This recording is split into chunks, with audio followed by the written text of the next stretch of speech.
And thanks again. We're talking with Doris Roberts. This is Paul Slackett's Good News Broadcast. Hi, Doris. How are you? I'm good, thank you. Good. Known, I guess, today by many as Mary Barone on Everybody Loves Raymond, of which you won a bunch of Emmys. And we're going to, congratulations on that. You've been a mom, actually, to a lot of people. You've been a mom to Billy Crystal, Bette Midler, Marlo Thomas, and now Tony Danza. And you have your own son and grandchildren, right? I sure do. So what's it like about having grandchildren? How do you feel about that? Oh, it's great. It's just great because then you can go home.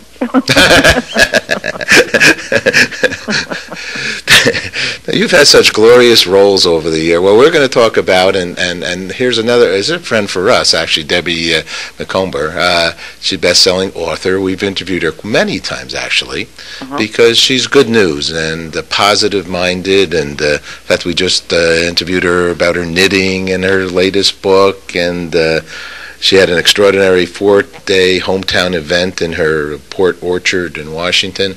But you're playing in her movie. It's called Debbie Macombers Mrs. Miracle. And it's going to be on Hallmark Channel, a movie premiering on December 5th. And tell us about, it says, people who live in gingerbread houses shouldn't throw snowballs. Tell us about this one. But she's a wonderful character. I just love her. I hope she can come back in another story at some time. She's an angel.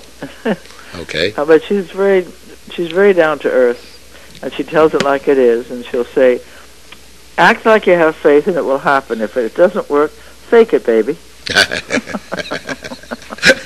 And so she comes into this home of a father and 2 children. And unfortunately, the wife has died.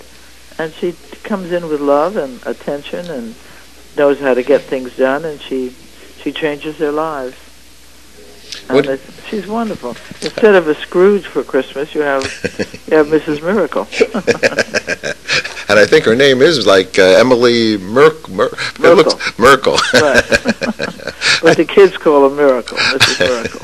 That show business is great, right? Yeah, sure is. And if anybody could pump out books, it's this Debbie. She sure does, doesn't she? I think she has 140 million sold. Oh my goodness. And they're really about local towns and about what goes on, and they're optimistic. Yeah, yeah. Is that what might have drawn you to the role? Very much so, because it's just understanding people, loving people, opening your heart to them, not judging, finding ways to change it, to make it better, and not complain. I think we need to do more of that in our lives. It's tough enough with what's going on in our world right now. And the more we can open our hearts and our arms to loving people and caring for each other and not being judgmental, I think we could have a better life. Actually, that's I put it under discriminations of sorts, and I know that even was a passion for you for age discrimination in Hollywood, right? No question about it. You came out and talked even in front of the government here about that concern, right? I sure do. Because of why? Well, it's ridiculous. We're living longer now because of medicine, and we're taking more or better care of ourselves. We eat better, and we should if we're not. We exercise. We are living longer and having a fuller life. There's no reason to airbrush us out of society. In a very short space of time, we will be the oldest population in the history of the world. And if, according to Madison Avenue, we don't exist after 50. You don't see a picture of any woman over 50 in any magazine. I agree with you. What is that about? Why wouldn't I go to a doctor who's older than 50 and someone who's 24? Sure. He has wisdom. We all have wisdom. We shouldn't be destroyed like that and just, as I say, airbrushed right out of society. Well, I agree with you. In essence, we did a show actually recently about they're talking in the next 20 or so years that average woman will be about 129 and an average man will be 120, and I think that's happening. This will happen within our lives with the discovery of DNA and better science and genes and so on. We're just we're at midlife here. I mean, there's not any Nobel Prize winner that was under the age of 50. Wow, that's an interesting concept. Yeah. Very interesting. And why we wouldn't use that wisdom and knowledge and experience and honor them rather than just delete them. So it'll change, I'm hoping. Okay. I got a big mouth and I keep using it all the time. How was it playing with James Van Der Beek? Oh, fun. Really fun. He's a charming young man. Really lovely. Good actor. So how did the movie come together? How do you, when you go out on a movie set, and you've been on quite a, you were in the National Lampoon's Christmas Vacation, right. Naked City, Ben Casey, wow. Studio Ones. I mean, you've been doing this a long time. Has the industry changed? Or when they shot this one, is it different than when they shot them a couple of years ago? Oh, yeah. Oh, yeah. And you don't see these movies on TV anymore. It's all reality shows. Right. And I think they're making a mistake. We need to be entertained. We need to be... why not? Why can't we sit back and really enjoy a movie? But the money is in the fact that these reality shows are so cheap to do, and that's what they care about. Well, the good news here with Hallmark, and I met their president also, Bill Abbott, they, first of all, they're very successful. National audience, 88 million, and they're a top-tier service on the cable systems, and they're doing good. And they even they've created a website, celebritygoodlife.com, if you want to hear what celebrities that are doing. Oh, it's called the anti-TMZ, which is good because that TMZ is like just looking to be difficult for people and make it because they catch the negative moment and not the positive moment, which is 99, and it's not even a negative moment. I don't know what it is. What do you think it is about sometimes the news media? What are they looking for? Trouble. Well, yeah, and depression. And you read some of these articles and you think, why am I reading them? First of all, there's nothing I can learn from it. I couldn't change it. I mean, if you read an article where a woman has killed her son by chopping off his head, why would I want to read that? Okay. I mean, depression is around the corner for us, if we keep doing that. Why aren't we using our time and our energy and our talent and our lives to better ourselves rather than to diminish it? So I'm on your side, yeah.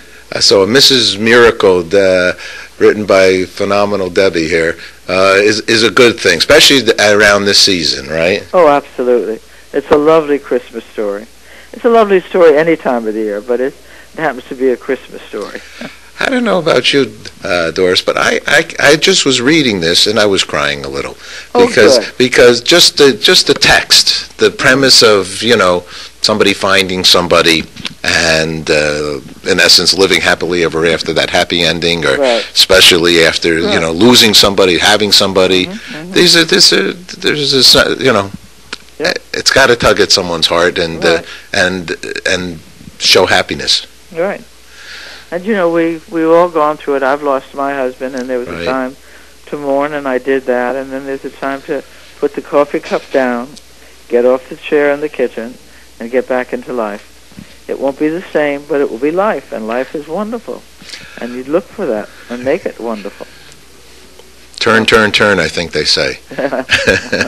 We just did a show with Pete Seeger, and that song, there is a time to mourn. There is a time to, but there's that time to be elated as well, right? Right. It's a beautiful thing. What else are you working on? Oh, I did a lovely movie with Ernest Borgnine called Another Harvest Moon, and that will be coming out soon.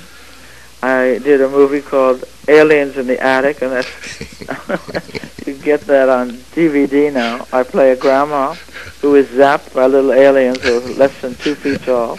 I become a zombie. I become very strong, and I beat up the bad guy. And the fun part is I did my own stunts. You might not remember this, but in '72, I was in Television City in California, and for whatever reason, you were walking out, and I carried your bags for you. No kidding. I swear, and I loved you then, and this is a mensch kind of a person that you are. You said, and you went to give me a tip, and I said, no, but it just showed who Doris Roberts is, and Doris is philanthropic. Doris works for children with AIDS, right? That's an important one for you, right? Yeah, very much so. How come that one?